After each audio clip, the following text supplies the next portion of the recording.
Good evening and happy Sunday. I hope you all were able to worship the Lord today. Um, I don't have anything groundbreaking, but just a notice and a thought. Friend of mine will sometimes write news, not news articles, basically opinion columns, guest columns in the local newspaper under the faith kind of section there. And it being a newspaper, you've definitely got the limitation of how much space you have. You can't really give a full fleshed out argument in about 500 words. And what she wrote was kind of a just asking the question about what's up with child-free couples. We're not saying couples that aren't able to have children. She was specifically pointing out a trend, which maybe you've noticed, of people just deciding, say they're young, they've got all of the material resources that you might expect, and just deciding not to have kids. They're doing that on purpose. It's not a matter of infertility or anything like that.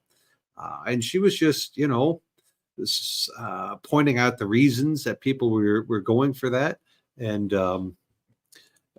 saying, this isn't really doesn't seem like it's going to be a good reason for me. I don't know why you're doing this. You're missing out. She's got children in college at this point, so she certainly understands what she's talking about when she talks about what having children did for her. Um, and the pushback she got, she shared some of this with a few of her friends. A lot of people read that article that she wrote and assumed that she meant all sorts of things that she didn't mean. Um, like one of the responses that she got was, "How could you possibly say that people who don't have children can't be happy?" That's not what she said at all. It is not anywhere close to what she said. And you absolutely know this isn't true because she's a good Catholic woman. And if one of her sons decided to go off to seminary, decided to become a priest, she would actually be delighted by that. I know this for a fact. I know her well enough to know that she would be quite happy to have a son in the seminary. She's certainly not going to put any undue pressure on him. Let him come to that choice freely. But I'm sure she's probably at some point mentioned that was an option for him. It's just amazing. It's just amazing how much why you're doing something matters.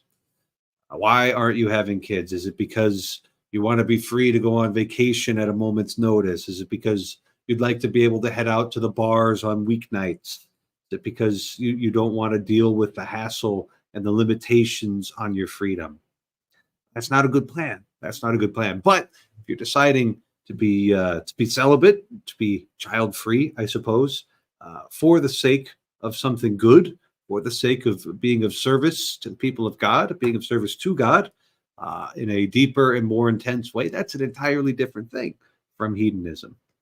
And so, what may externally look like the same thing can internally be a very different sort of thing, because why you're doing what you're doing matters, or as we're fond of saying on this channel, make final cause great again.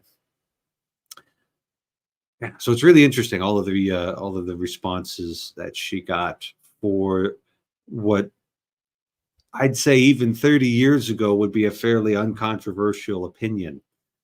That's a purpose of marriage is to begin a family. Um, so, yeah, wild stuff, wild world that we're living in. Newspapers continue to exist somehow, and people will still write articles for them. So that's all I got as far as an opening rant goes. I've remembered to post the link in the middle of my opening rant.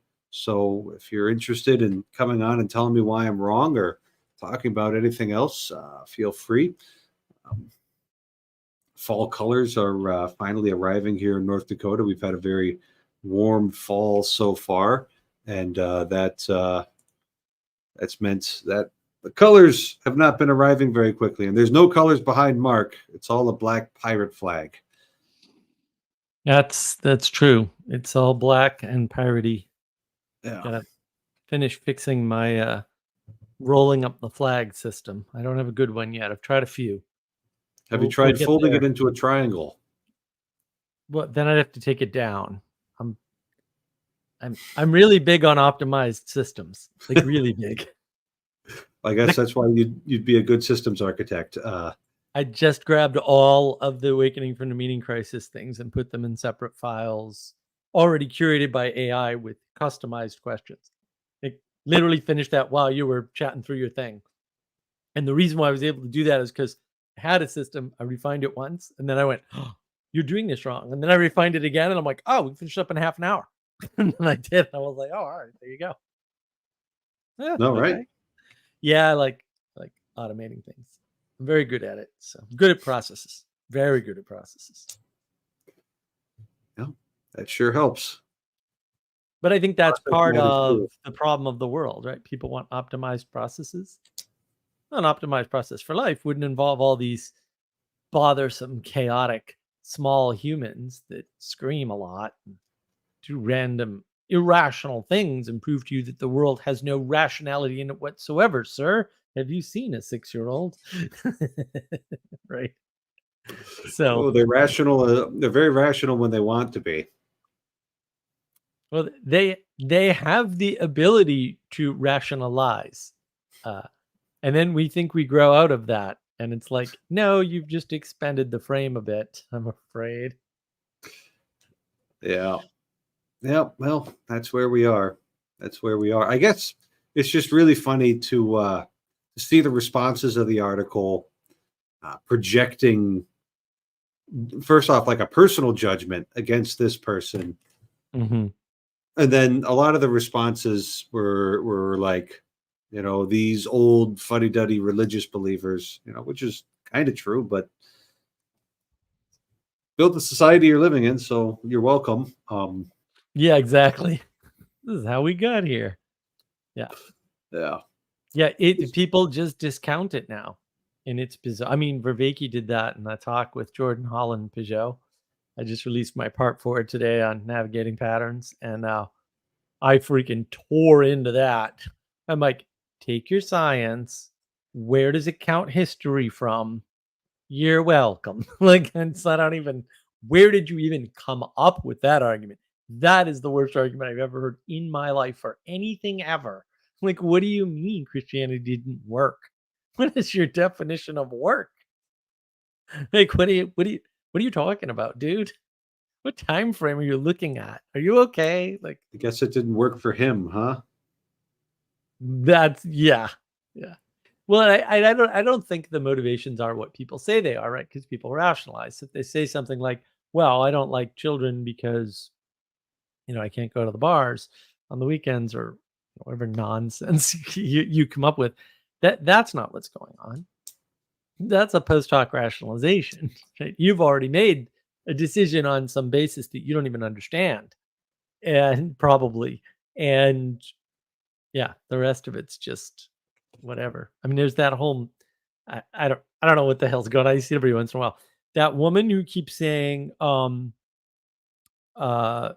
I'm 42 and child free and whatever, and it's just like, and having my best life, and I'm just like, I don't know what you're talking about. Like, where are you getting this from? Mm-hmm. How is that your best life?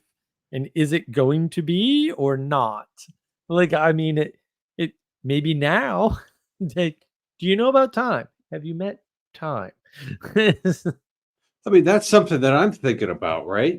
Because traditionally, a priest comes from a big family and he's going to have like a niece or a nephew that's going to attend to his estate when he gets old and can't, take care of himself. Or there'd be like some religious order that would just take care of old priests, something like that. And, you know, uh, I know my sister and her husband would like to have kids. None have shown up yet. Because I don't know. They haven't told me. And none of my brothers seem interested in settling down. So it's kind of like, so that's like something you got to think about, One of your brothers is plenty interested in settling down. He's just not smart enough to do it correctly. Oh, be nice. Be nice, Mark. He's not here to defend himself. blew a perfect opportunity. I was like, what are you doing? Why did Unfortunately, by telling the truth, but yes. well, there's yeah. There's also the way you say it, and maybe if that's the truth you live by, It's you're time going for a to new die alone. truth. Yeah. Yeah. If telling the truth means you're going to blow an opportunity like this, find a new one. Well, no, I mean, I think, again, you don't account for time, right? Like, if somebody asks you, do you like pistachio ice cream? And you've never had it, you know, you you don't have to answer, no, I don't like pistachio ice cream. You could say, well, I don't think I like it because I've never had it. Or maybe the last time I had it, I didn't like it.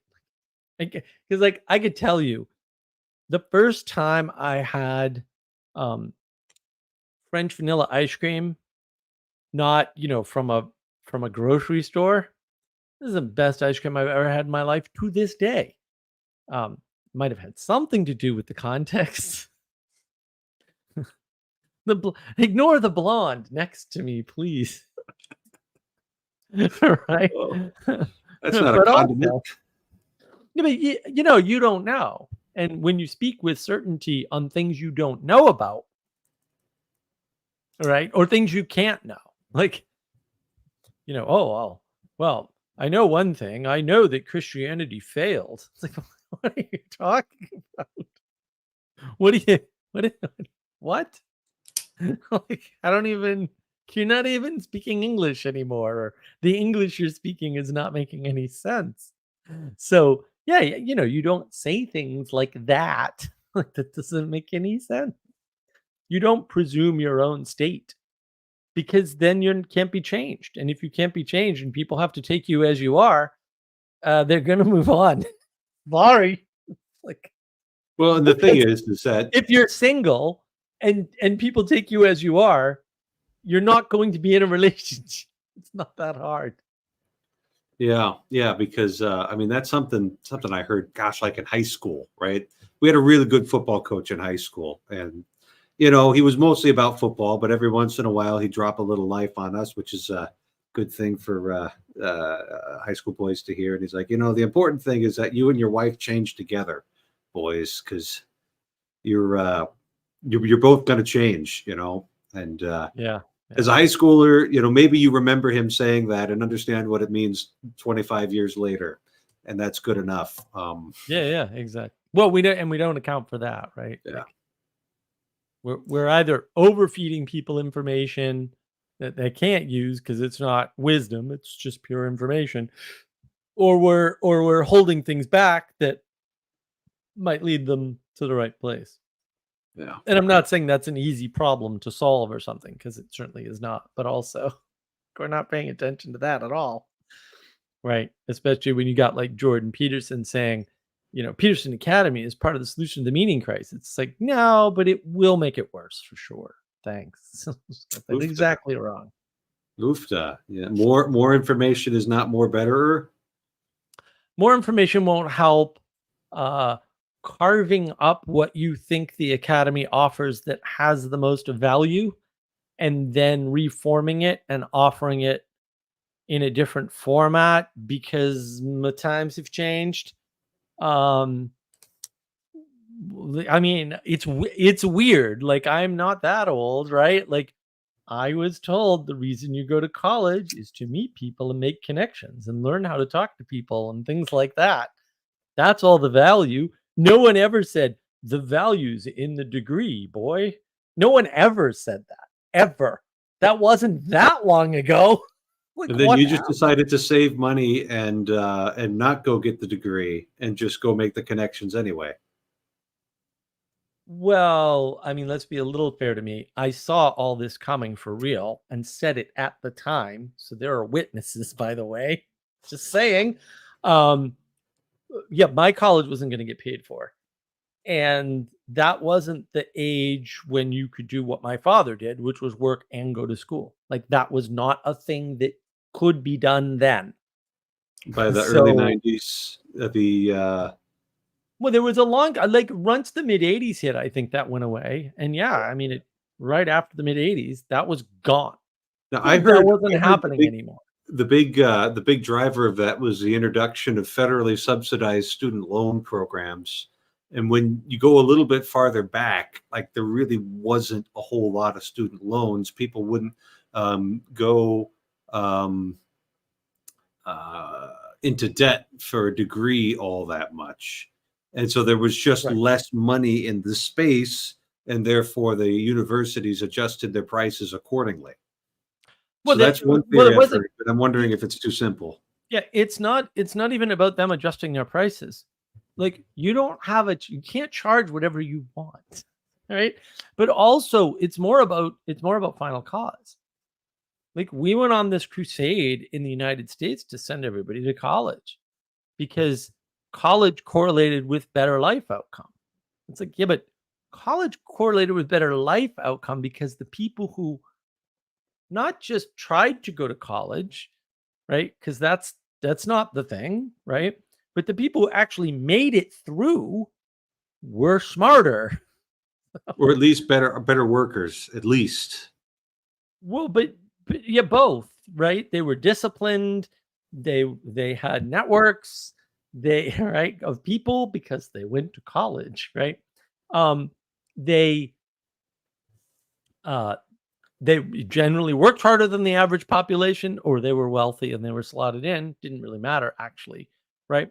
But generally speaking, the degree correlation was a correlation and not a causation. And we mistook it for a causation and said, well, we give everybody degrees, they'll have better life outcome.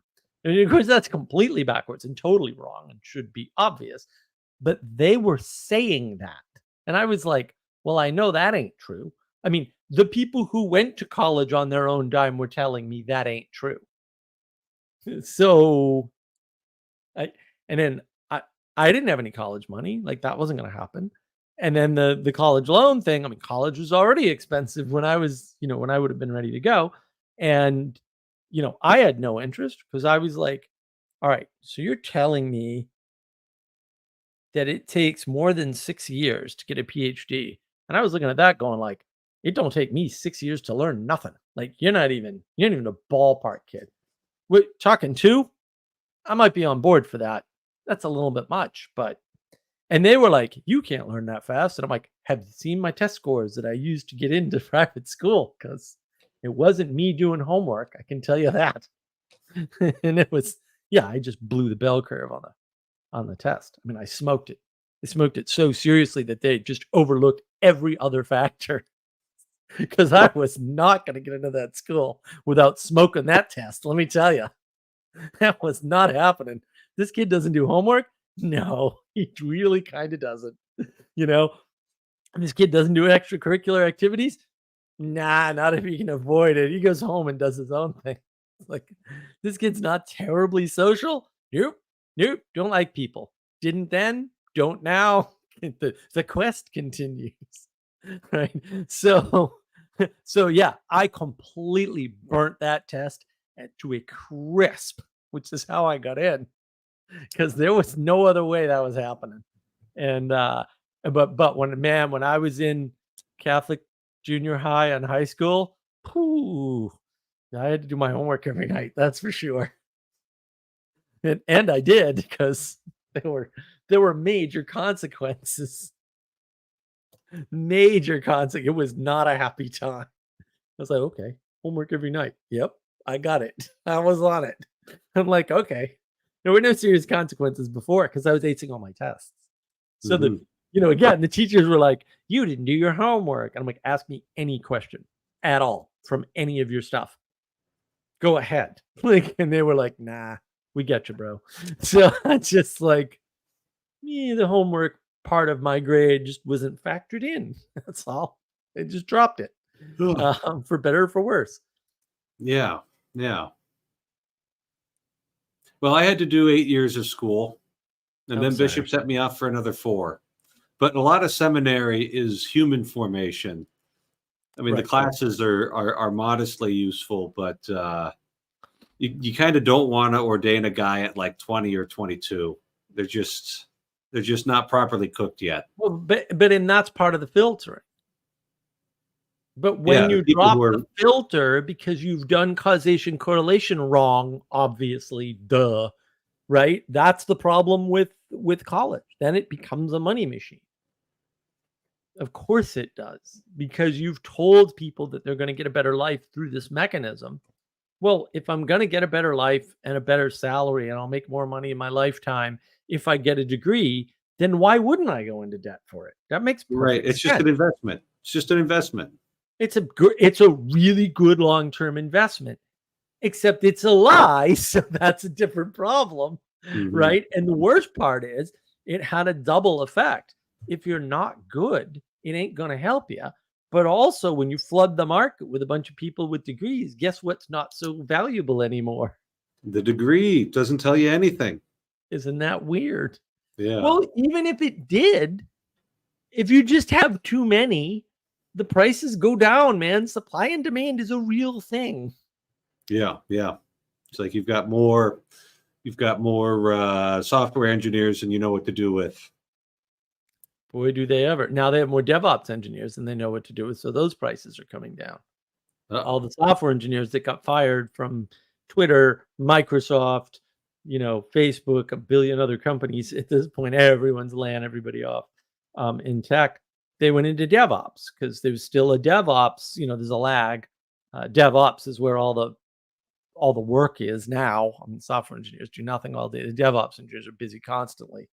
That should tell you what happened there, right? Complexity shifted from software to infrastructure, and then they all went in, whether they have the experience or not, right? Dolled up the resume, and hiring is very impersonal now, right? And it didn't used to be. It used to be you hired somebody because they were somebody's kid that you knew, or right, or they had a connection through a fraternity, or right. There were all these methods. Or even they just like showed up at a physical building and said they were interested in a job. Like that's a connection right there. I'm not saying Yeah, you're getting a great right, job that way, but right. like But you're you not. could get an Yeah, you're entry not level doing that position that way. anymore. Yeah, Yeah. we've lost all that, right? It's all impersonal. It's You all know, a it's all resume. machine learning, AI sifting through a billion, and then they put impossible job requirements on there so they can say that, well, nobody met the job requirements, therefore we can hire whoever we want, and it's not a diversity problem. You know, Yeah, they do all it's not kinds a of tricks. discrimination suit. Yeah. Yeah, the number of people that don't understand lawmakers are stupid.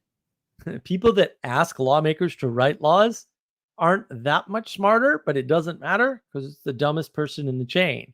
And even if they weren't, there's only a handful of lawmakers and there's a lot of hiring managers, and they're going to get around your laws no matter what you pass. You can't Good ask luck. them. You can't ask them their age. Okay, that's fine. You can ask them when they graduated from college. You have to know. Right. There's a billion ways around this garbage. Yeah. And people don't realize it, and everybody thinks they're smart. I know how I'm going to solve this problem. I'm going to pass a law that does X, and it's like people are going to get around that law so fast and make your head spin, even if you could pass the law. And by the way, people ignore most laws all the time because they don't know most of the laws. So what good are these laws doing exactly? Are you sure that works that way? Because I'm sure it doesn't. I'm just observing the world going, yeah, it definitely doesn't work that way. I mean, that's the way it works in the canonical system, right? Certain of the more grave offenses have penalties attached to them. And so if you do one of these things, you get that penalty immediately, either it applies automatically, which is a whole mess. I'm not sure it's useful. Or it could just be imposed after an investigation. But most of the laws are not like that. Most of the laws don't have a penalty attached to them. And so if you go on the other side of it, you need to like get a precept saying, okay, hey, you stop doing that. You're breaking, this canon here, this law here, and it's now time for you to stop doing that. And if the legislator and the executor don't issue the precepts for those laws, apparently they're not all that important. And they're more just out there to be an ideal for us to strive after, Well, all laws should be that, right? They should be ideals to strive after, even if they're stated in the negative, right? Um, yeah, you got to keep this in mind, right? 'Cause you have to have things to keep in mind. Otherwise, you're rudderless, right? You're unmoored. And then you want to know what the rough ideal is. Yeah. But we frame things badly all the time, and we don't even notice. And yeah, I excoriated that video 10 minutes in, by the way. So the one that you posted today, I was like, what? I was watching it earlier and I was like, no, let me show you everything wrong with this. It's like, what is this? But people get confused, right? They confuse their perspective on the world for something in the world. It's like, no, no, no, no, no, no. Your perspective on the world is not necessarily in the world because you have this thing called an imagination, and you psychologically project. Now That's here's something. dangerous. Here's something I want to puzzle out. Hmm. So we're dealing with human beings that are extraordinarily complicated, right? Just a huge number of memories, huge number of passions, huge number of habits. Any human being, and we want to have models for how to approach people. Hmm. And if we're trying to understand people's behavior, and I'm not saying this is like correct, but I think on our first pass, we're going to compare it to ourselves. Right. So like on my Yeah. first pass, why would I do that? And if it's somebody who's kind of similar to me, is motivated in a lot of similar ways, might be like, well, I can kind of understand why they would do that. Now when somebody's very different from you, it becomes, like you start twisting your mind into pretzels and you need to just like back Yeah. off and relax a little bit. But I think Right. that first pass is always going to have some projection in it. And maybe the rule here is that, like, just slow down and observe a little bit and see if you can come up with a better explanation than, well, if I did that, here'd be why. Right. Right. Right. And I mean the big problem of today is that people prefer their prediction or their projection over their observation. And So people they aren't look at being empirical enough. they're not being empirical at all. Like people are just being completely like, are you kidding me right now? Like do do so you think that because someone has a political office, they must have a reasonably high IQ? That would like Dan Quayle, the vice president, lambasted unfairly, by the way, because he was not at all a low IQ person. He just misspoke quite a lot. And as vice president, you speak quite a lot. And so people are going to notice, especially if they're gunning for you, because the media has always been infested with leftist evil from day one, right? And so, or maybe not from day one, but certainly from the mid The 80s very on. first thing that was printed was a Bible. So There you go. But to suddenly have an adult face and say, no, no, no, the current vice president definitely has a high IQ. And it's like, I don't know how you observe the world, but your world observation skills are either non-existent or being overridden by a projection on your part. So I'm just I mean, saying, like, some of it, and I deal with this as a priest, right? Is a lot of people see what they're supposed to see when I'm doing my job. That mhm, is me behaving in persona Christi capitis. And if all they ever see of me is just that very thin slice when I'm doing my job, then they're going to yep, have a pretty distorted picture of me because of all of the accoutrements, yep, the vestments, the chant, the ritual, ethos of the priesthood, the theology of the priesthood, the grace of God. All of these things are making me look better than I really am. And that's yeah, how it's supposed to function because this thing right, needs to work and it needs to sanctify people. And so I'm not complaining about it. right, And I right. think the cameras and the suits and the hair and the makeup and the teleprompters serve a similar purpose. Well, to some extent, except they like you can't hide stupid. Like you just can't. Like in the same way you can't hide when the president's got dementia. But for 4+ years, people didn't. I'm like, are you freaking kidding me right now? Like, what standard of evidence would you need? Because there isn't a bigger one, right? But your say deliberate projection is more important than like the whole you, right? And I can tell everybody here very easily, with 100% certainty, you look taller and larger in your vestments. It's like, right? For sure, right? When we're hanging out at the zoo, you know, you don't look as big. Sorry. And you're not supposed to, because that's how it's supposed to work. You should look bigger and more important when you're doing bigger, more important things. That Right. is correct.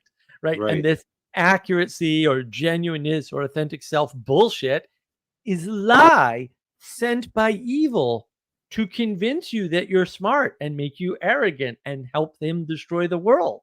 Don't do that. Yeah, I mean, projection is important, right? But projection also, to some extent, doesn't work. Like, if you're not in the spirit when that thing happens, it will show, right? But then people have to believe the observation and not their projection of how the world should be, right? Well, you should be very, very smart to be vice president, even though, like I said, like in the 90s, no one believed that. Everybody thought Dan Quayle was retarded. So, and the president for that matter. And neither of those were even true, which is even funnier. But that's what was happening. And now they believe it's impossible. I'm like, I don't even know what I don't know where you guys have been or what's going on here, but like you're possessed for sure. You might be possessed by your own image of the world or something. I don't know. Or you might be possessed by a demon, because that's a thing. I'm just saying. Yeah. But Okay. yeah, Yeah. it's not like if you project, you can hide that you're evil. No, you can't. That actually doesn't work. Right? It works when people don't see whether or not the projection aligns with the spirit. It's a whole different type of discernment. To me, that's the difference between daylight and dead of night. For everybody else, it seems to be a problem. I'm like, wait, really, guys? You know? Yeah.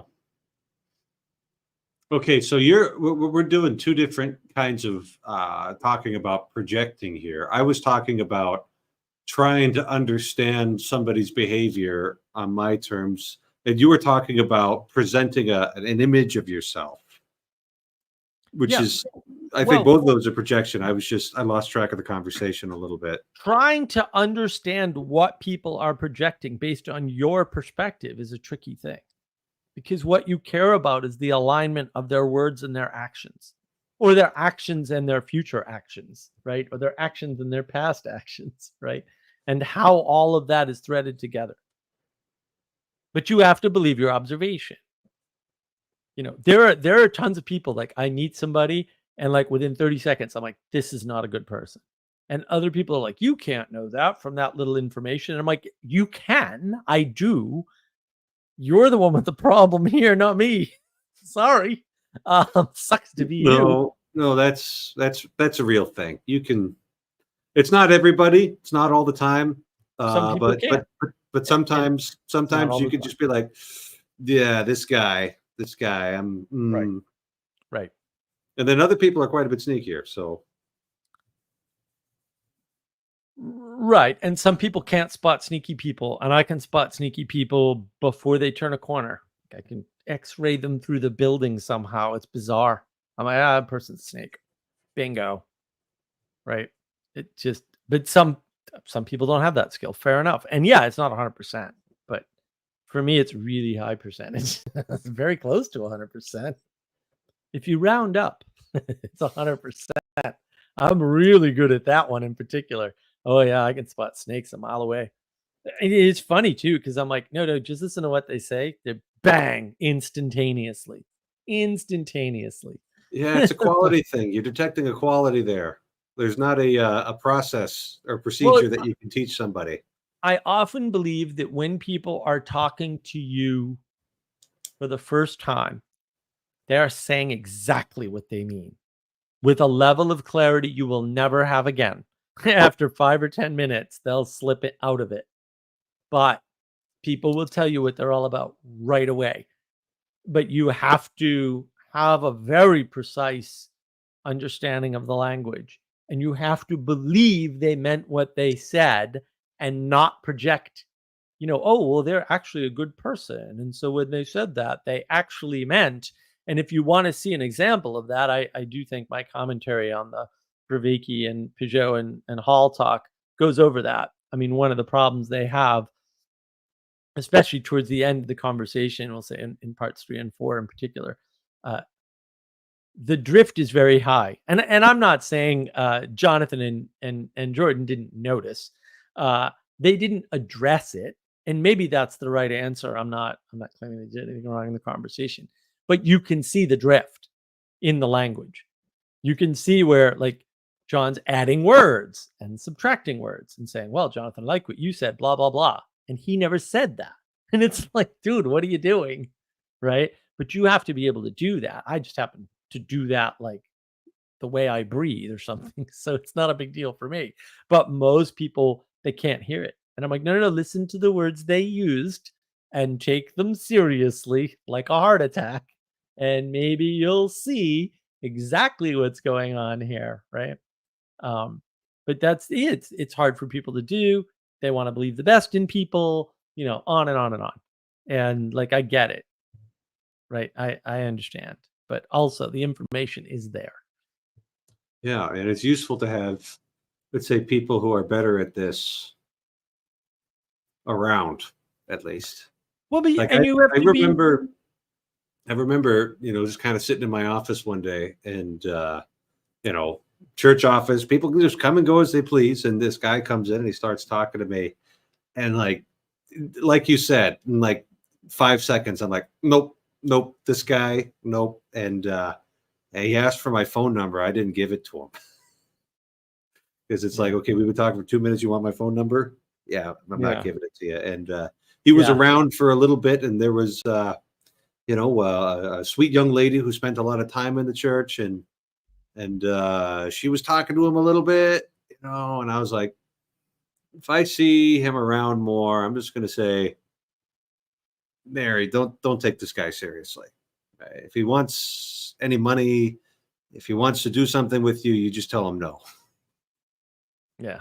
This is not, so that's a real thing. That's a real thing. And I in the moment, I couldn't have told you why. I still can't, but right. I know I was correct. So yeah, but in this world where we're so sort of brainwashed, the idea that we can do everything ourselves or everything we need to do ourselves. And so we're just flat out unwilling to outsource things to other people who are probably better at them. Like I'm pretty willing to outsource all sorts of things. Like, I can cook a meal, but the cook at our house for a big fancy meal can do a much better job, much more efficiently. Well, So, but we do it in selected areas, but we don't realize to what extent we don't do it with really important things. Like, well, I don't, look at people well and understand if they have bad intent, but some people do. And maybe I should bow to their judgment instead of my own. the little hairs on the back of your head stands up. Never been wrong. Okay, Some people have that. Yeah. Yeah. I don't literally get the hair, standing up, but it may as well be in certain circumstances. The what? Like What the is hair that on word? the hair. Oh, the what? hair. What is that word? I don't know that. What word are you talking about? I don't get it. It's the stuff you have to shave off your chin every morning, Mark. Every morning. Yeah. It's Sunday, bro. Do you see me every Sunday? Do you see me other days? I'm on a small screen right now. I can't really I don't shave on the weekends at all. Whatever works, man. Unless I go to church. If I'm going to church, I shave on Sunday morning. But if I'm not going to church, I don't shave at all. I might if I'm doing a video or something, but nah. And I that's why I almost never do videos on weekends. I'm like, oh, it's the weekend. I can't do a video. So I'm horrible with that. All righty. Well, at Yeah. least we don't have to tell Dawn and Sally this. They've No. probably Well, figured it out. but giving yourself permission to not have to rationalize why you feel the way you feel, but go with your feelings, is a super important point by Sally. Like, Mhm. yeah, like if you feel creeped out, just walk away, man. Like it's not well, I couldn't really put my finger on it. Who cares? Right. And you'll notice people that do that, people that go, well, why don't you like me? If you can't shoot them and make the world a better place, at least run away from them, because that is not a valid thing to do ever. Ever. Like if somebody says no and you're like, but rationalize your no for me. It's like, oh no, the person is not. It doesn't matter if they're Yeah. malicious. They're dangerous. They're dangerous automatically. Even if they're most dangerous to themselves. Yeah. Right. Right. Yeah. Yeah. There's a book called The Gift of Fear, massively useful. Yes. No. Yeah. It's one of the gifts of the Holy Spirit in Catholic theology. Fear of All the those Lord is the Catholics. beginning of wisdom. That's in the Protestant Bible. So yeah. That's those Catholics. They're ahead of their time. Yeah, no, we had that kind of hacked out by but they started referencing it. We have a papal letter from like the 3rd century that talks about the sevenfold gift of the Spirit. So, which means it was older than that, and that's when we have the first rating there. Uh, Basically, all women should read it, as we are told not to listen to ourselves. Okay. All right. I don't know. There's lots of times women shouldn't listen to themselves. I'm just saying. Maybe with fear, sure, absolutely. But even that's not flawless. I've met lots of women who are just afraid. It's like, what are you afraid of? And then they're there. They don't know. Have no idea. Yeah. But yeah, People are funny. People are funny. That's for sure. people are weird, and I think the primary problem is people are focused on themselves, their perspective, understanding the world from them out, which is another thing Vervaeke does that just drove me absolutely nuts. Part 4, I just basically melt down and pull out the nukes and start hitting nuke set off buttons, and I'm just like, nah, I'm done. I'm completely finished here. No niceness, no quarter, no mercy, no nothing. You're done here. This is where I've had to go through 3 parts of this, and now you're pulling this. I'm done with you. Yeah, I go all out. I get pretty upset. But I have the goods, so like I can deliver. Yeah. Yeah. Well, yeah, I spill it all in that video. I'm like, yeah, I let saw me the tell end you of how this it works.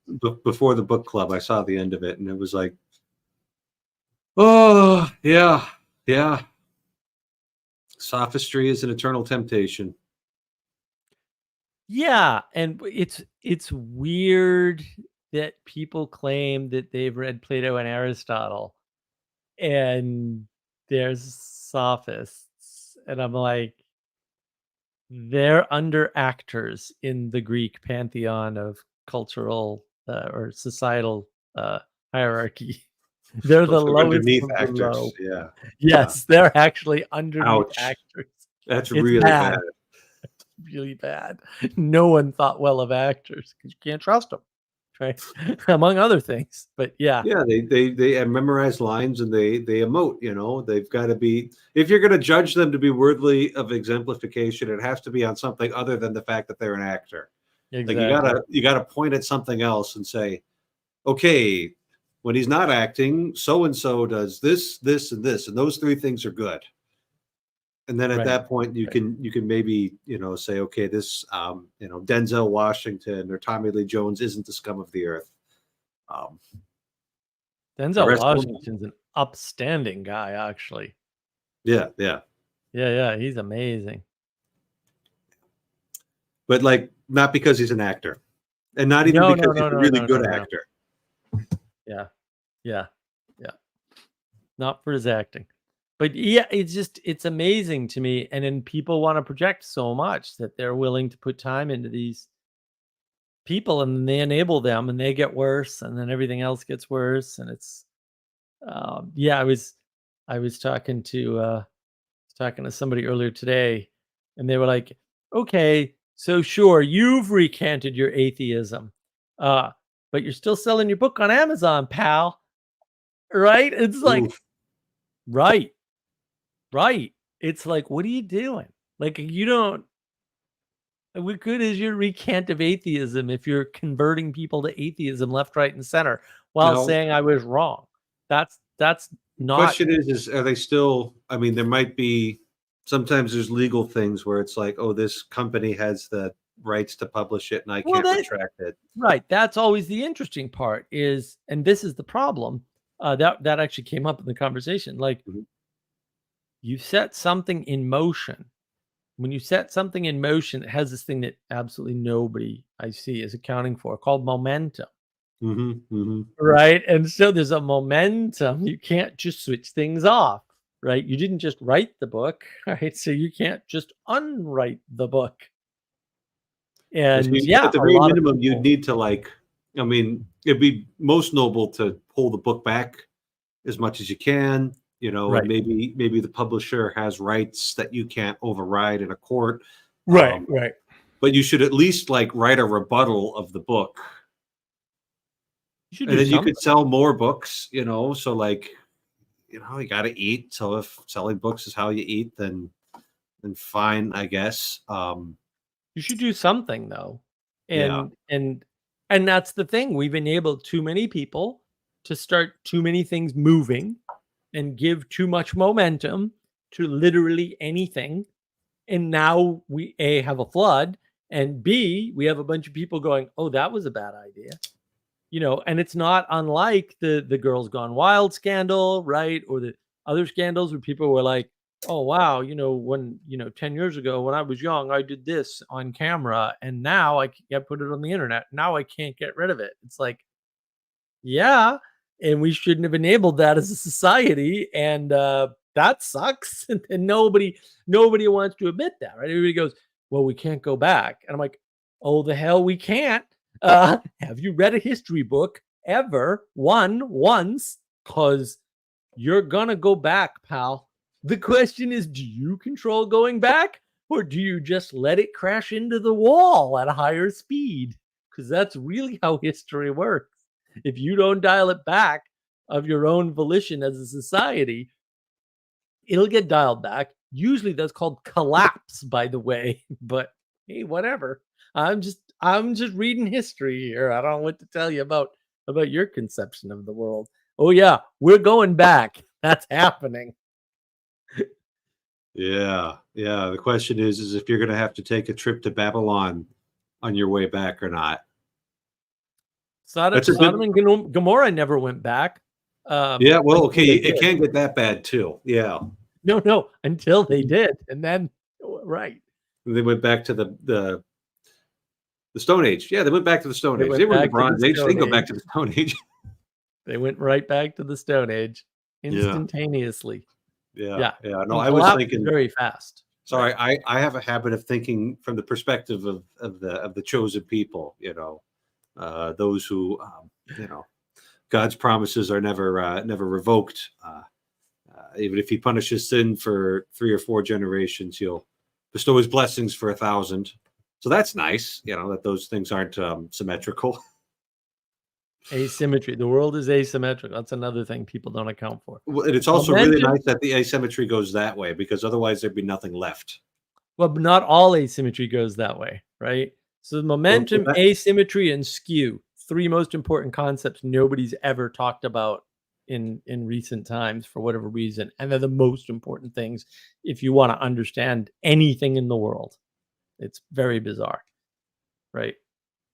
Because skew is something like, oh, now the people of Georgia admit that the election was stolen in Georgia because they did. I bet you didn't know that. It was actually reported and everything. And so now that they issued an apology to Trump, oh, it took 3.5 years because that's what it takes. That's the skew, right? And from the momentum, if a bad event happens, it takes a while to process it. That's the momentum of an event, right? And then people go back and revise. Oh, no, this was knowable at the time, but we didn't have eyes to see or refused to believe or whatever it was. Yeah. We Yeah. had to So protect our that's how those things work. democracy. Right. And it's asymmetrical because you prefer the bad election results over the over the actual election results in that state anyway.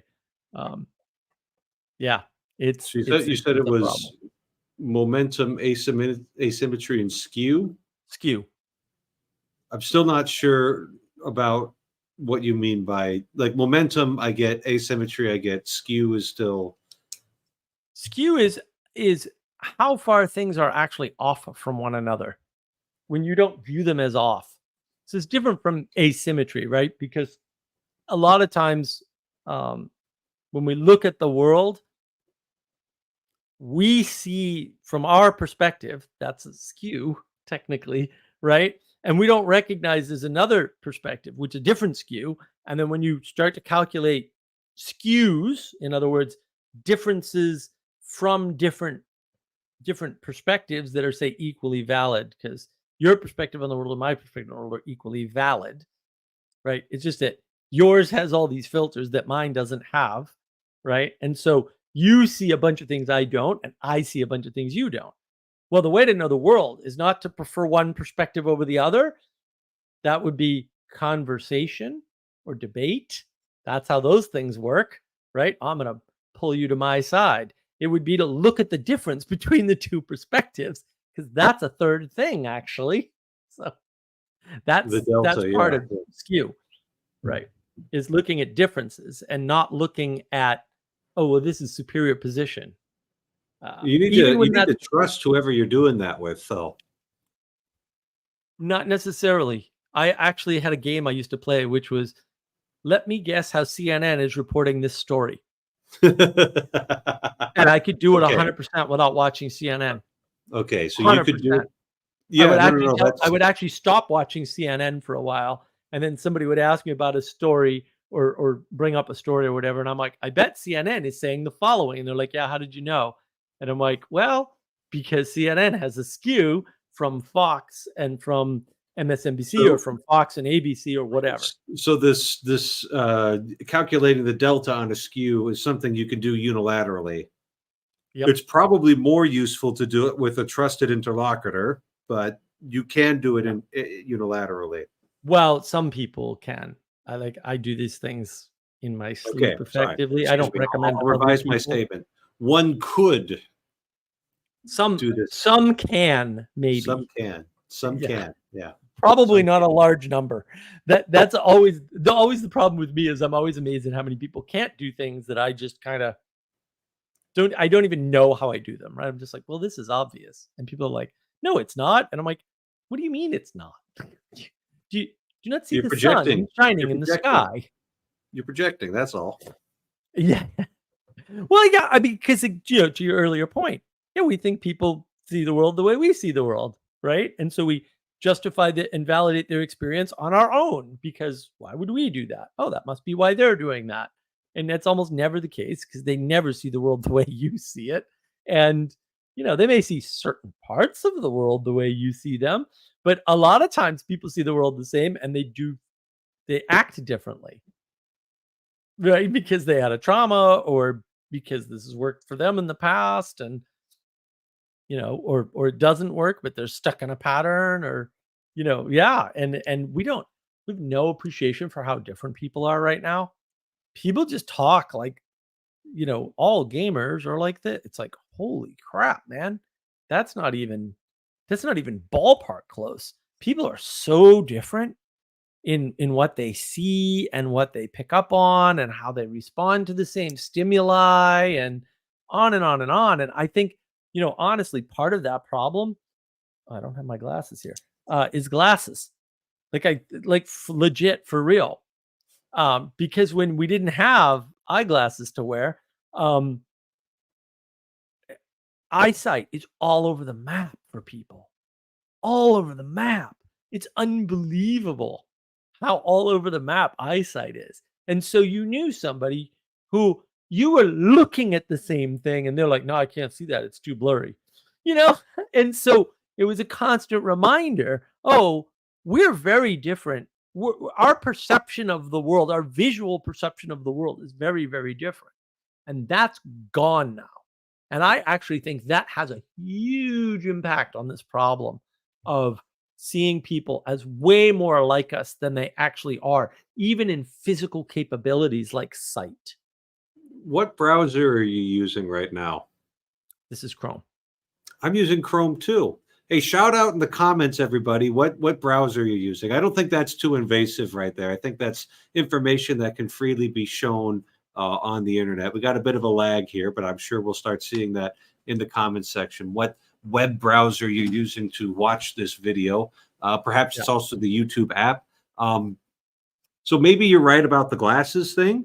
I'm wondering if it isn't the dark glasses that are in front of us, right? And we're all accustomed to having like the information flattened out and like presented to us in a certain way, where we're all okay, so Don's using Firefox, but she wants to get another Chromebook.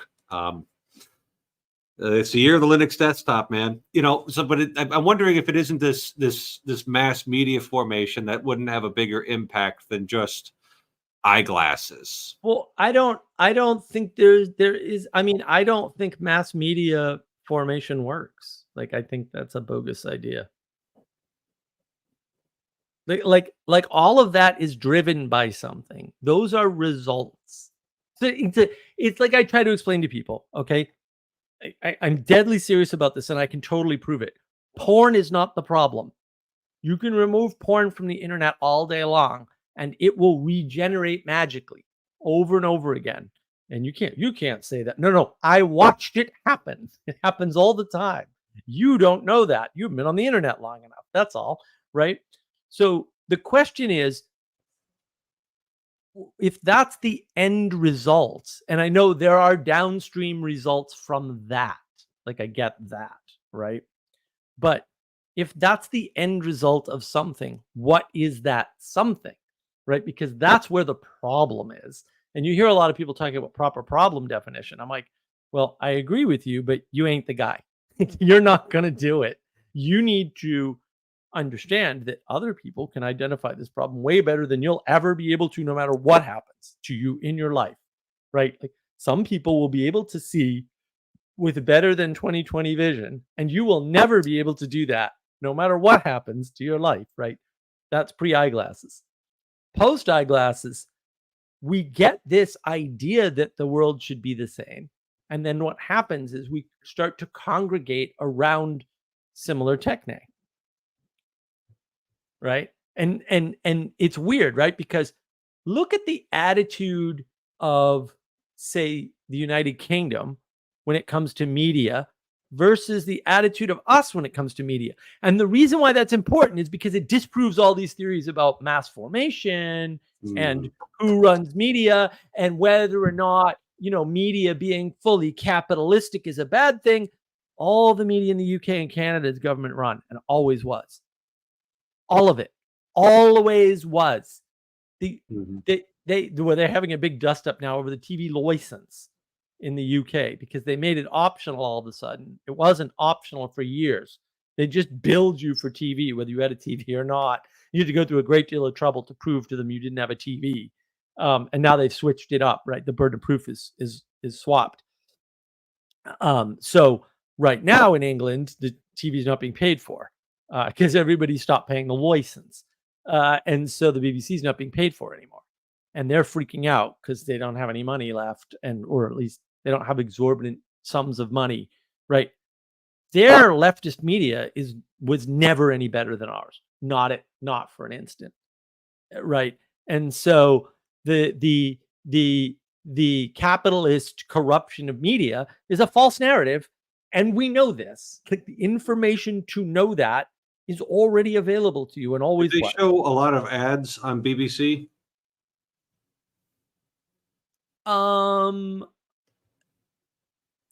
I don't know if it's a lot, and I don't know if they're ads. Yeah, I'm sure there's program breaks of some sort, but is it like paid advertising? It might be a pick your poison kind I of don't thing. think Are you going to I pay the don't think they TV have license? any. No, I think Yeah, they just advertise more BBC programs. yeah, Um, yeah. and it's hard to know That's because what I mean, AFN was like. I haven't watched AFN, TV in England, so I yeah, don't yeah. know, you know? I'd have to ask my parents. They lived there for a little bit back in the 80s. And when we lived in Norway, we had AFM, the Armed Forces Network, which was run by the Department of Defense, and you could get a Right, satellite with a decoder right. box, and they didn't have regular commercials. So they made their own, like, you Yeah, they know, inserted their own. Yeah. uh, Like a they were college really bad. radio station would, or well, and also, and this is the thing, like people, you guys have no idea. Like we had public broadcasting, fully government funded, guys, right out of Boston, Massachusetts. Uh, guess what I grew up on? Great, PBS. still there. Go to the web, go look it up. You go watch wonderful things like The Man Who Knew, which is an excellent. I think it's Nova. What Secrets of the Dead, great stuff. You can watch a bunch of um, Frontline specials, although I don't watch Frontline because I get angry and break things. Frontline is just one of those things where it's like, you have got to be kidding me. All the Frontline episodes are like, you've got to be. If you think things are bad now, go watch Frontline from the 1980s and 1990s. Right. And then you'll realize, oh, actually, you know what? It's not that much different. There are some things that are drastically different. But yeah, we'd have to get into all kinds of things that we can't talk about on this stream, that's for sure. But like corporate corruption and police corruption and the FBI just behaving horrifically, although that is worse now for sure. But that's the Clintons, so I don't know what to tell you about that. But like watch Frontline, man. That's not that much different. Uh, it's like, wow. And they did very detailed stuff. And like we've got 60 Minutes, right? And 60 Minutes did a whole episode on fraudulent mortgage documents that people were using to take people's houses in 2008. The judges don't even believe you when you tell them that. Dude, it was on freaking primetime TV on a very, what used to be, even back then, but isn't anymore, a well-respected journalist, investigative program. And you don't believe me when I say that's a forged document? There was a company. They caught them. The people who were doing it admitted they were forging documents. Why would that you should throw out every document a bank gives you at that point? Is that hard? That doesn't seem hard. Automatically. Yeah. Unless you can prove the provenance of the document, we're going to assume it's from this company. Bingo. Problem solved. Could have solved the whole 2008 housing crisis just on that. Nope. Didn't happen, guys. Didn't happen. Yeah, that's something you don't want to mess with. Like that's one of the I heard this somewhere that like investors from other countries like property investments in the United States because our property laws were generally pretty robust. And like Right. once you legally acquired a piece of property, it was Yep. very easy to defend in court that you owned it. And that gave us yeah, that's a common good right there. Something Right. that is shared equally among the whole populace that makes everything better. When we have Right. that kind of law and order, we call that a common good. Can be distinguished from the common good, which, depending on who's talking, is either perfectly banal concept or very evil. So you just got to have your evil detectors on. Yep. Who is this person and what do they want? Oh, they just want to have less corruption in government. Okay, we'll see. Yeah. They want a revolution. Oh, no revolutions. Yeah. And the frame matters a lot. Yeah. But once you understand the frame, you can understand the behavior. And then everything becomes clear, right? Because you can't tell from individual actions, sometimes you should chase that guy down the street. Sometimes you shouldn't because you're the bad guy. It all depends, right? And that's the framing. And in the postmodern ethos, frames are ignored or arbitrary or yours. Another mistake that John makes that I point out in part 4. I'm like, man, that freaking thought I was gonna have an aneurysm. I was like, did you just really? Was that your move, Dr. Vervaeke? Me. Okay. Well, let's stop the video here then. Have a little chat to our audience. I'm getting the feeling you Furious. want people to watch your commentary on the Why Christianity video featuring Jonathan Pageau, Jordan Hall, and Dr. Vervaeke. Sounds like that's come up a lot today. It's That's all I'm just saying. it got released today, so it's top of my mind because I had to watch it and correct the transcript. It's a lot of work. If anybody wants to correct transcripts for me, let me know. You're hired for free as a volunteer. Join the Navigating Patterns team today. It doesn't pay well, and Be a part of something bigger than yourself. Be part By of a little something bit. bigger than yourself. But also, like, I mean, it is like if you really need an exemplification of what you brought up about perspective and stuff, like I think I did a good job of actually like exposing it, especially in part 4, because it becomes egregious there. Like it's just like what is even happening? I can't. Yeah, that's I'm on the fence as to whether Jonathan and Jordan should have done something different, or because I don't even know what they saw. Right. And I say that I'm like, I don't know. Maybe they didn't notice this. Fair enough. Like there's a lot of cognitive overload going on here for sure. I mean, I had to do this stupid video in 4 parts, and I can normally I don't have to do that. Right? I had to do that. Also I was doing a commentary. So, but yeah. A couple people after the first one were saying, they never realized that could happen to them, but now they see it and they're gonna behave differently when they watch videos on the internet. I was like, I should shut my YouTube channel down. Mission accomplished. Yes, this is fantastic. Better than I could have hoped for. Didn't even have to say it to them. They figured it out on their own. That's great. Yeah. How do we know that you're not enchanting us right now, Mark? That's always the tricky part. I always am enchanting everybody. That's the God's honest truth, sir. Sorry. I just don't see that as a bad thing. So, Okay. There we well, go. it depends. Enchantment is not optional. That's the thing. I'm not going to get enchanted. Oh, that's the biggest lie you've ever told yourself. Right? Yeah. Just going to be reasonable. Yeah. Well, you have to know what you're being enchanted by. I mean, that nobody likes it. It's discernment, dummy. It's always discernment.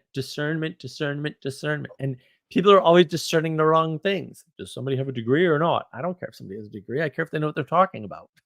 It's like, oh, they might have a degree and not know what they're talking about. That's the normal condition right now. So, yeah. What's Sally got to say? Mark's still struggling because the team pushed him into response videos to use his observation powers for good. To some extent, yes. I have good consultants who have guided me well. Yeah. But you got to listen to them, right? That's like a lot of people get good advice or hear good things, and no, that can't be true, or they're, well, how do you know that? And I'm like, oh my God, like, what are you doing? What are you doing? I mean, there's still people that do that with me today on programming. I'm like, bro, listen, I know all the people that know more than programming than me, and you ain't on that list. Okay. If you want to do it, you can do it. But like, cause I like to win. So I actually prefer that. But also, what are you doing? What are you doing? People still do it. I'm like, this is a waste of time. I have no qualifications whatsoever. You could tell me anything about, you could enchant me to believe anything about a computer. No, but you come to me about it the same way I come to you about Catholic stuff all the time. Like, I don't pretend I know that. And I don't pretend that my research is good either. I go, hey, I researched this, Father. What do you think? And then you'll tell me, and then that helps. Like, I'm not out there going like, I'm doing this all by myself. No. Yeah. That's not happening. I didn't even name my YouTube channel. Like, I don't like I love to cooperate with people. Somebody wants to give me a better name than I had. which they did, then I'll use it. Like, it's not that I don't rebel. I don't go, wow, actually, but I don't know why you said that. Rah, But we like to do that. People are kind of programmed to do that. And I'm like, what the hell's going on? Why are you doing this? Making everything worse. You're the problem now. Even if you're right, you're the problem. That's even worse. Yeah. That's how it goes. That's how it goes. But we do get caught up in this idea that, like, well, I'll use my perspective to understand another person. And yeah, to some extent, that's all you have. But if that's all you use, then it becomes a problem, right? Or I'll use my my reading of the book to understand the book. And it's like, goodness, no, especially not if it's a good book. You probably don't understand it. Like, It's no dangerous to shade go on alone. you. Like, why would you be that smart? Like, that's not part of the process of learning. It's dangerous to go alone. It's dangerous to go alone. Don't pull on that. You don't know I don't know what that's connected to. Yeah. what it's Yeah. connected to, right? Yeah. Bible is no book for you to be reading on your own, Right. nor even is Moby Dick. And if you observe the plays of Shakespeare, you'll know that it was designed for multiple people to be involved in this. Yes. Pay no attention to these comments with these silly long words in them, Father. That is just people trolling me deliberately based on that conversation. Though the word primordial was used in that aforementioned Why Christianity conversation. And like, that was in the beginning, and I just nearly lost it right then and there. But yeah, now I'm being tortured by it constantly by my quote friends who, whose status is now being reconsidered on a daily basis because of Look, this. you're making a real rookie error here, is to let people know what bugs you. Super rookie error right there. You never let anybody know that something bothers you. Otherwise, they're just gonna ring that bell over and over again. Did I mention I had a YouTube channel and then I went off on that very issue on my YouTube channel? Yeah. No, it's but we're really in this quote individualistic mode where we think we can do things like read the Bible and understand the allegory of Plato's cave and things like that on our own. And it's like, why, what would even give you that impression? Like, where would you get that idea from? And You get why it from would people the goofy stickers you see at libraries, read a book, enter a whole new world. And like, even as a like a teenager, it's like, okay, but what books are you reading? Right. Like that matters. And it's also, and like the older I get, it's like, golly, it's a good thing that I've had the Bible explained to me, because I could get real lost in that, Well, and what world are you entering, and what character are you playing, and what characters are you identifying, and how are you identifying them? Because all of that is also there and matters. And so we had this thesis, Father. You can help us out with this, because I forgot to ask you this before. We have this thesis that there are parts of the Bible that are basically never meant for lay people to read ever, because they only apply to like the king, right? They only apply to certain layers of the hierarchy. Never is a strong word. Yeah. I can give you an example from like the Middle Ages.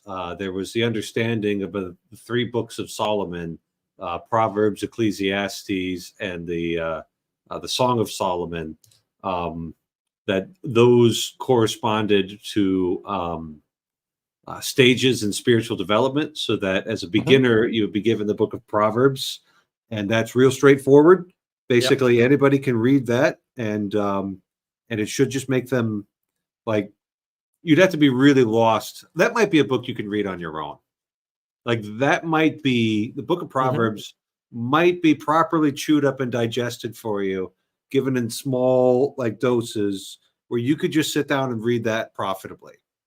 Right. Right. So it's good for beginners. It'll get you oriented in the world, teach you what to pay attention to, teach you the way you should behave. So, And then once you've read it, somebody has to tell you you're ready for the next one. yeah, you'd want a spiritual don't know. director. Yeah, you want a spiritual director guiding you through these things. Right. Right. And then the way of the proficient was associated with Ecclesiastes, where you begin to see the vanity of earthly things and begin to rely on God in a more enlightened way. Even your faith and your experience of prayer for the way of proficient will become less. I want to use the right word here. You could get spiritual consolations from the Lord in terms of feelings of joy, feelings of peace, feelings of satisfaction, encouragement, and that's most common in the way of beginners. But when you pass from the way of beginners to the proficient, that starts being withdrawn from you, so that you don't have a merely mercurial love of God who makes you feel good for following after him. And then that's kind of the transition into the way of the proficient, where it's just your faith is hanging a little more on its own rather than needing to be bolstered by all these consolations from the Lord. And then you look at the world, you begin to see, it's all nothing new under the sun. The river flows into the ocean and the ocean doesn't fill up, Vanity, where the water comes vanity, from, where it goes, I don't know. That applies to the way of the proficient. And then the way of the perfect is the Song of Solomon, which is, it's also love poetry. And you need to have a certain level of maturity before you can really appreciate that. Right. So never is a strong word, but it'd be more like if you had a good spiritual director, they'd say, you don't need that right now. Focus on the Gospels, focus on, prophecies of Isaiah, something like that. Never's, there might be some lighter level of study. You don't think there's any parts that are written for specific places in the hierarchy that other places would just misunderstand because they would have to?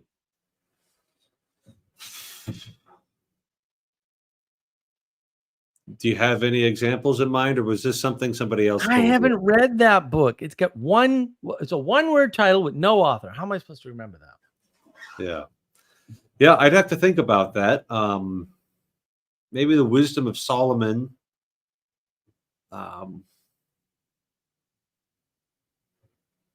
of Revelation, got to be careful with that one. Yeah, I would think that would be only for clergy. I don't even think. I mean, how's a normal person? There's a few passages that are read out in liturgy, but sure, within a liturgical context, but the understanding of it, like, you ever talk to Protestant about Revelation? Well, I had a little Protestant living inside of me, when I was a young man. I don't know how he got there. Try listening to 3 different ones from, we'll say, different churches, right? Like, what? Did you guys read any of the same words? Yeah. I don't even know what they read. I know it wasn't the same thing. I know that. Yeah. It's not even like when we read it and misinterpreted it slightly. I'm like, you didn't even read the same thing. I don't even know what you guys read, but clearly you're so far apart that I don't think any 2 sentences were actually structured the same with the same words. Because, I don't even know where you got this from. I have no idea. It's really infiltrated. I've told this story before, but the first time I tried Revelation as a young man, I immediately went into a very materialistic, one-to-one, this is what the end of history is going to look like, which is not at all the experience I had as a more on the other side of seminary, when I did my Book of Revelation series in the summer of 2021, which was a great deal of fun, and it's on YouTube if you're really interested in hearing about it. Yeah, but I don't know how that materialistic reading got into me, because nobody ever told me that's how it worked. Not at the Catholic Church. Right. So it was like, how did that get inside of me? Right. Well, again, and this goes back to the eyeglasses thing. Like, we don't have any idea how differently we can read the same actual text. Like the same translation with the same words in the same position and the same format on the page, and come away with completely different impressions. Right? We just don't have any appreciation for that. None. And it's like, it's a big deal. Yeah. Yep.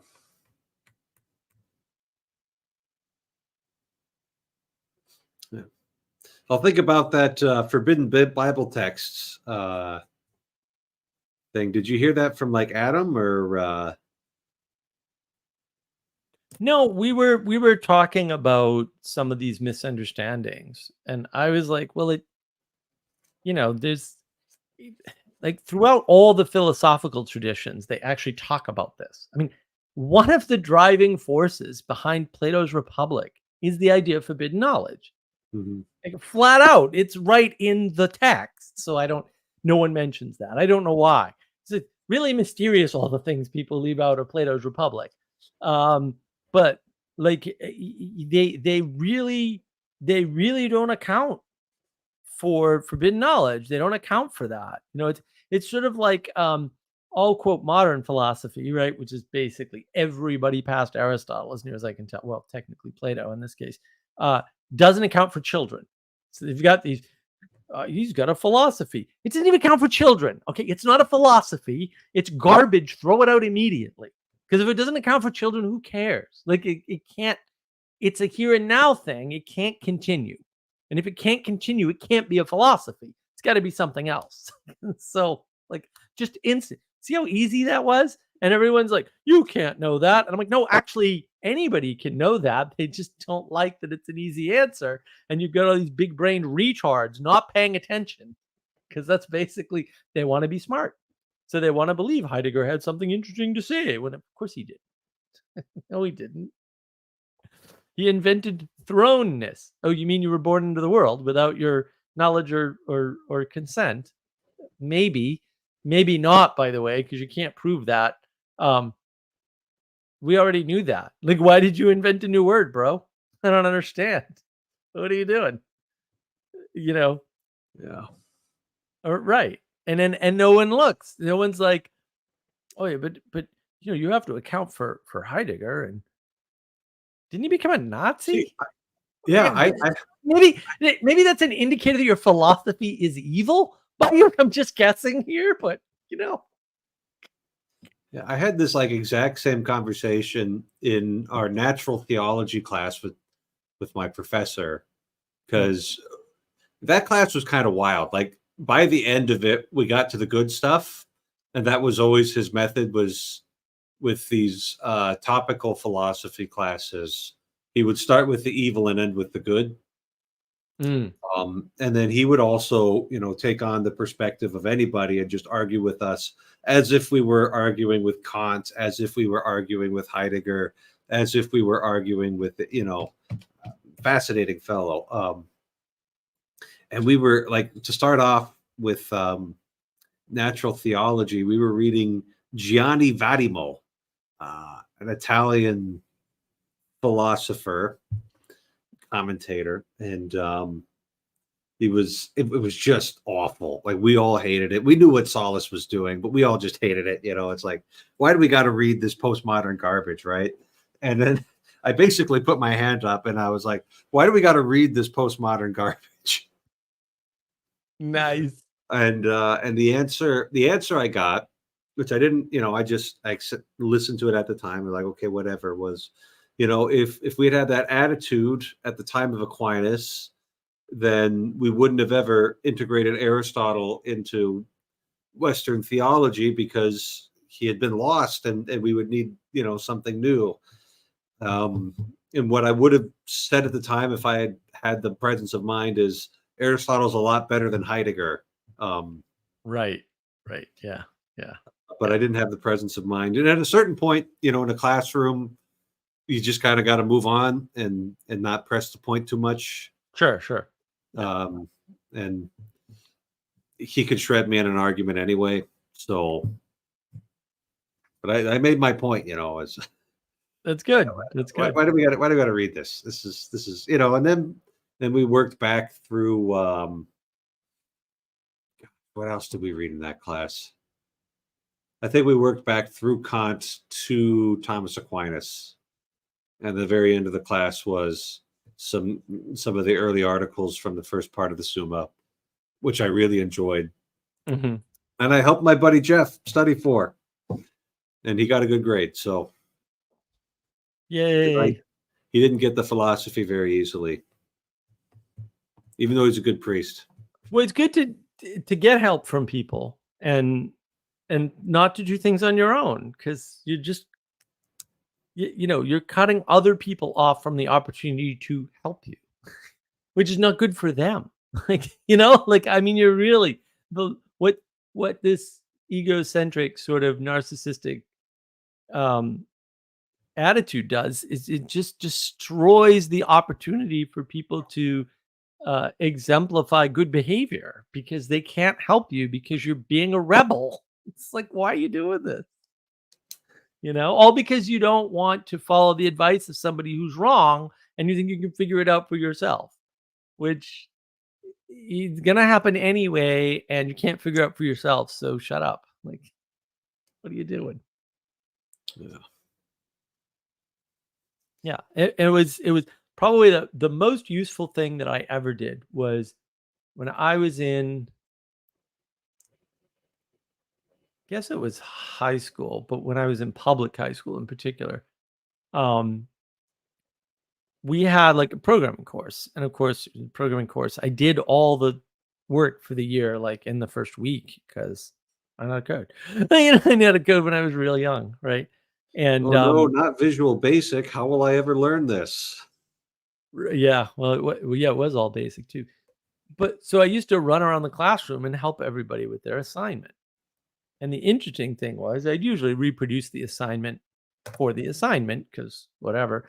And I'm fast. I'm fast at almost everything. Even sick, I'm way faster than most people at pretty much everything. It's bizarre. I'm just quick. I move quick. It's like, I don't just think quick, I move quick.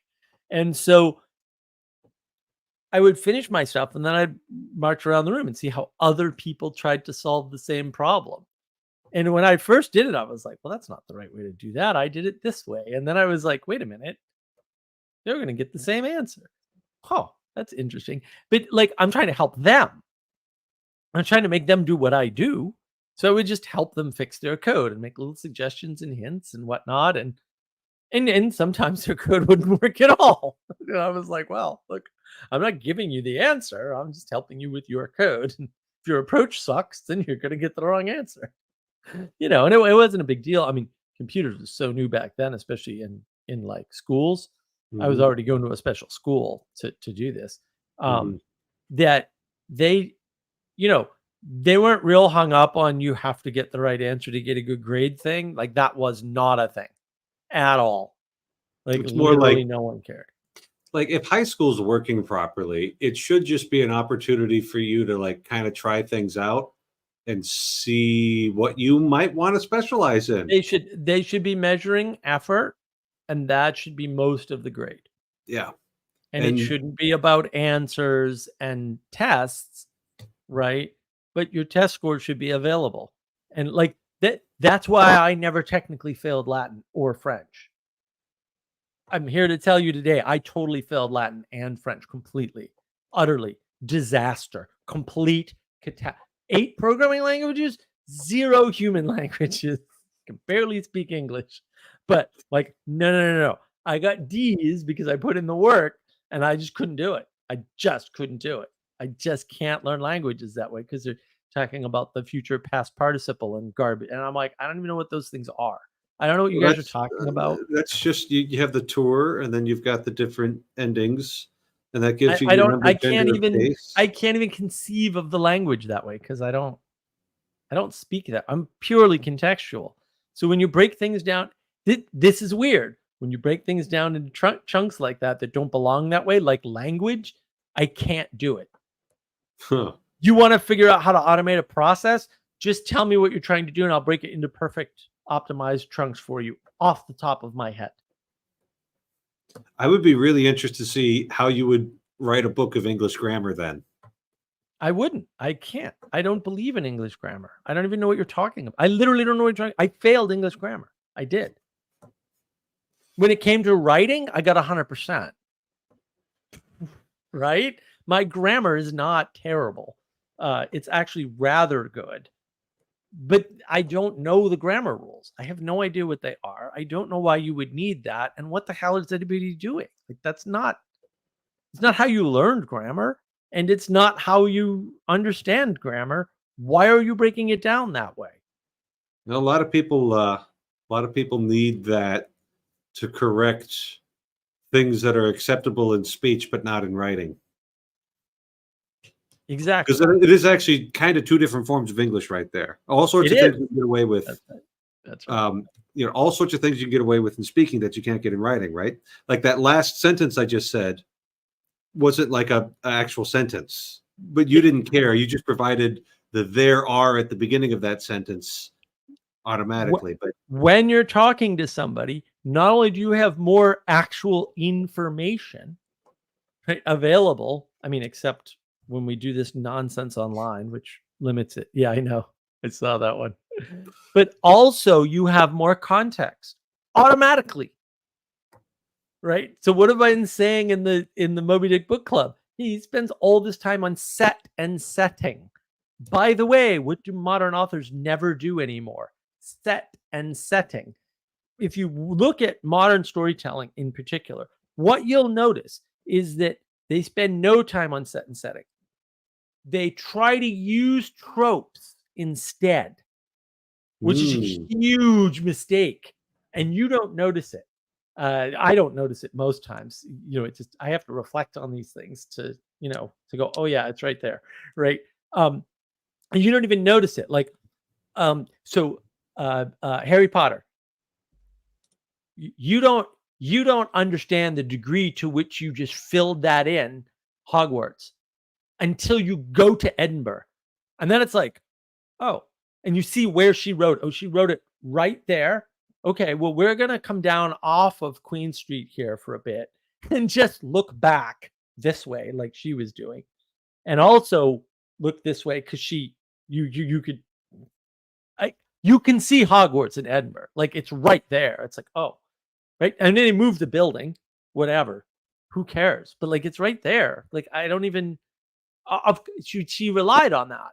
And the thing is, even in America, we have very vivid images in our heads, right or wrong, having been there or not, of what places like Scotland actually look like. Because of course they're castles, and of course they're enchanted, and of course there's fairy dust around them. Disney, right? Like those sorts of images, whether they match, we'll say, archetypal images that we're born with, or some goofy thing like that, which could very well be true. I don't know. I don't care. Or not. It doesn't matter. We have those images in our head already somehow, and they're there. And it really doesn't matter that much where you grew up in the United States or Canada. Like, you'll still have it. But when you go to Edinburgh, it's like, oh, well, yeah, of course she was able to write this because she's looking at it. It's not that hard when you're staring at it. It's like, okay, yeah, of course. Yeah, the whole Diagon Alley. Yeah, if you're sitting at Hogwarts looking out across, that's exactly what it looks like. And I was like, oh, I'm in Diagon Alley. I see. This is exactly where I am. I totally get it now. Yeah, it's weird. But you don't realize how much modern storytelling relies on these sort of archetypal. Which is why you can't tell a new story now, is because you're reliant on what everybody else has built already. Exactly. Okay. Exactly. So nearly half of Moby Dick is set in setting. Right, because how many people live in New Bedford? How many people live in Nantucket? How many people live on a whaling vessel? Very few of them. You've got to provide the set or and know setting anybody, or know anybody who does. Right, because he was writing it for a general American audience. If he was going to tell the same story to a bunch of Nantucketeers in a bar, let's say, over the course of 3 nights, be very different. Yeah, They you would wouldn't have to understand fill so in all much those of these things. details. Yeah, Yeah, they could just get right. straight to the point. Mad And Captain Ahab. he uses this this requirement for detail in a very clever way with the narrator, right? He makes it interesting. It's not dry, right? The rope has to be coiled very carefully around the boat in a precise whatever, shut up. He doesn't do that, right? He Right. adds all this flavor to it, right? And all these consequences and all that, right? And it's very flowery. And like modern authors don't do that. Don't do that at all. You look at the critiques of Tolkien. Oh man, he spends so much time talking about all this detail, Yes. but he built a world. He had the language first. And he had the language for Absolute madman. the way to really get a flavor for this is to read something like Raymond Feist. You should read Feist anyway because he's great. But I think he's not even close to Tolkien. I'm not saying that, but he emulates Tolkien. But he doesn't emulate Tolkien by trying to do what Tolkien does. He emulates Tolkien by stealing all his work. He does. I mean, that's all modern fantasy. Yeah. All modern fantasy is just stealing Tolkien's work. Elves. Okay. Did you describe the elves? Probably not. They probably just used the word elves and you filled it in because you read Tolkien. Or you've read enough people who have read Tolkien that you've read enough people who've done the quick elf overview, right? And then you get a flavor for it and you don't realize you have a shadow image of Tolkien, even never read it, having read him. Mm-hmm. You have no idea that happened to you. None, but that happened to you, right? And then you read these other authors and you're able to understand them because you've read Tolkien in a way. Even if you haven't read, I had read Tolkien, so Feist to me was fascinating. And all Feist really did, Feist, his first 2 books, I mean, it was 1 book originally published, but his first 2 books, Magician Apprentice, Magician Master, absolutely brilliant. I mean, I love the whole series, but like the first 2 books are brilliant because what he does is he introduces an additional magic system, right? So Magician Apprentice is standard potions and incantations magic. It's the good old standby magic, right? Set in the medieval, feudal setting, right? Another trope. Everybody uses the feudal setting, huh? Ooh, where'd that come from, right? And why does that make any sense to you at all? It's not as bad as Pinocchio, like Peterson points out, but why does that make any sense to you at all, right? It's baked into the culture, right? But then in Magician Master, he introduces magic system number 2. And man, when I was young reading that, I was like, oh, this is the thing right here. This is the best. Because that's all mind magic where you think and things happen. And I was like, yeah. I want the mind magic. Who needs the incantations? Yeah. Right. That was very appealing to when you're young, especially, but when you're seeing these new things, it's a new magic system that no one, you haven't thought of before. Right. But yeah, it's fascinating. And it's Age of Gnosis, right? It's power of the mind stuff. It's power of the mind stuff. But it's all of that stuff is very parasitic. And that's why they can't write new stories because they're not willing to do new set and setting. Right? They're relying on these old set and setting tropes and running forward with either character, which is a slight upgrade from the second one, which is idea. And so a lot of people will look at the idea and go, oh, that's a really good idea. And that's why I like that book. And I'm like, yeah, but it's written by a retarded halfwit who barely writes English. I'm sorry, but like I picked up George R.R. Martin. I'm like, he should write for a newspaper. Like these sentences are terrible. They're just terrible. Like, I don't even understand it. Like, they're just terrible sentences. Mm-hmm. They're not bad. They're not like incorrect. They're not like, oh, these sentences are like wrong, but they're like 3-year-old could write that stuff for real. Like, I'm Well, not his whole I'm world not is being basically hyperbolic. just England flipped upside down, and he just cribs a bunch of stuff from history, right? Right, right. But his writing, the physical sentences he writes, are are are third grade level. For real. They're just Yeah. not I mean, he may use a few 5-cent words or whatever, like, whatever. Okay. Mhm. Upgraded vocabulary, third grade sentence structure. Hello. This is not an improvement. Yeah. You almost wonder if there isn't a lot more energy being put into other mediums right now. I mean, like print is really hard to get into. There's not a lot of money in it, Right. and Right. even film seems to be losing a lot of money, but it's still kicking pretty good. And the thing Well, about film is that you communicate the set and setting very efficiently, right? Like you just get that right. opening shot of Blade Runner, coming into LA. And I understand that took like 4 months to film Yeah, because they yeah. had to do multiple passes with a multiple motion control rig. Right. Doesn't matter in terms of storytelling. It's very efficient to like see this grungy city where it's constantly Right. raining. There's advertisements everywhere, and nobody's talking to each other. And like all of that just gets absorbed in there really efficiently.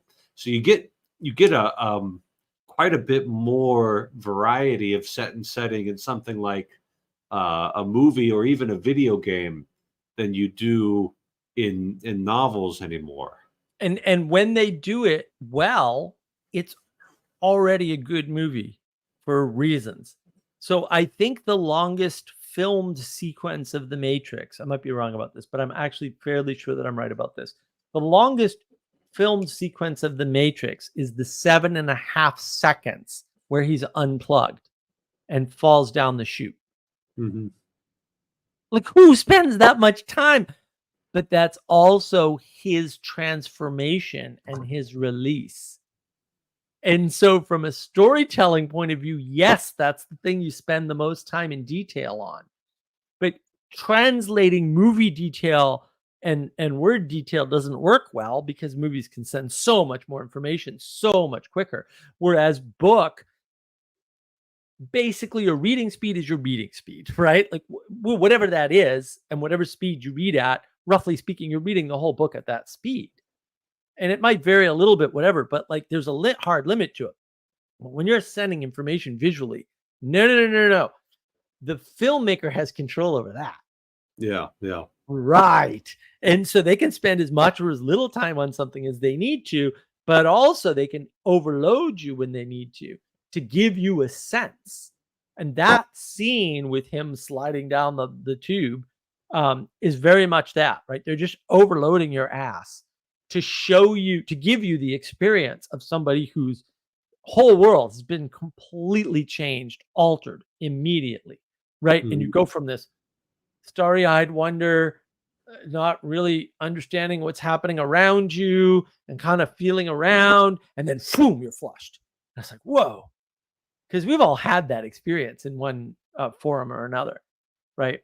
But with books, you have to do clever things like Melville does, right, to get around this boring set and setting that is required because those people, like, they knew a structured world, but they didn't know the structure of the world of the whaling vessel, to your earlier point, or the world of New Bedford. Like, that's the other thing too. He keeps having to upgrade set and setting, which is great. Like, he really does a good job of that.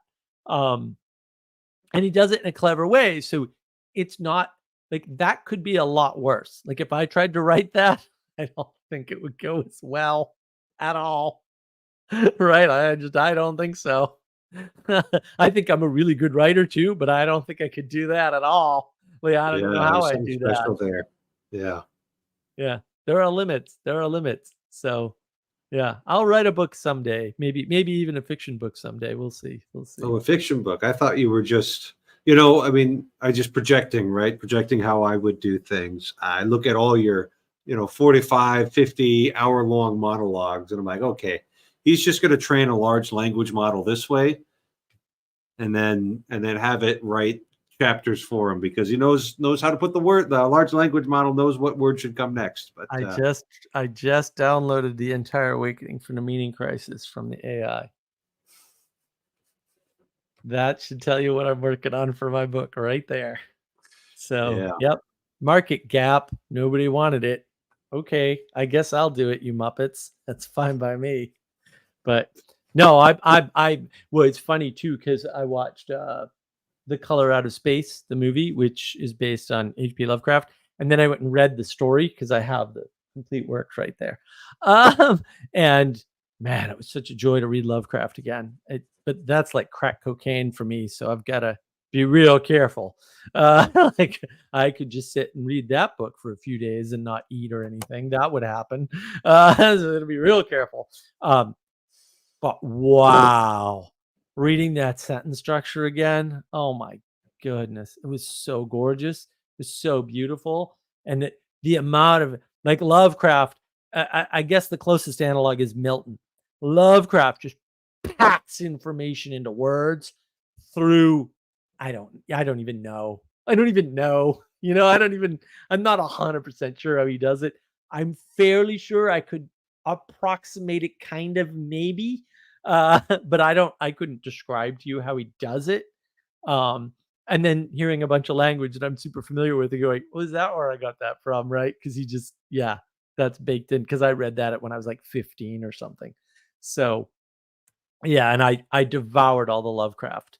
I devoured it all. It was great. I was going to used bookstores and buying, Lovecraft books as cheap as I could get them and in good condition. And yeah, I was scouring the world. It was fantastic. But yeah, I'm going to use the research, and we'll see how quick. If the research goes fast enough, I could start writing in a couple of weeks. Who knows? I don't. If the research goes quick enough, but there's more stuff I have to grab. But yeah, I mean, the research is the hard part of the writing nonfiction. But I have a bunch of fiction stories that are, started at least. I don't know how far along any of them are. I have to go dig them up, and they're all probably handwritten. And so then there's a big question as to whether or not they can be read by any human being, because my handwriting was never, ever, ever readable. So we'll see. But it might be there somewhere in the shed. We'll find out someday. So maybe writing a nonfiction will encourage me to write some fiction too. We'll see. Well, what do you think? Think it was just you and me again? I know, it's no fun, but I think it's the long weekend for a bunch of people, so that might be why like a school thing. Columbus Day is tomorrow. Oh, people or actually Indigenous Peoples Day, depending upon how ridiculous your state is. That's anti-Italian discrimination right there. It really is. I agree. All righty. Well, thanks for coming on, Mark, and as always, a good discussion. Thank you for hosting me. But as you may have noticed, it's dark outside, and at this time, rational creatures go to bed. So good night, and God bless you all.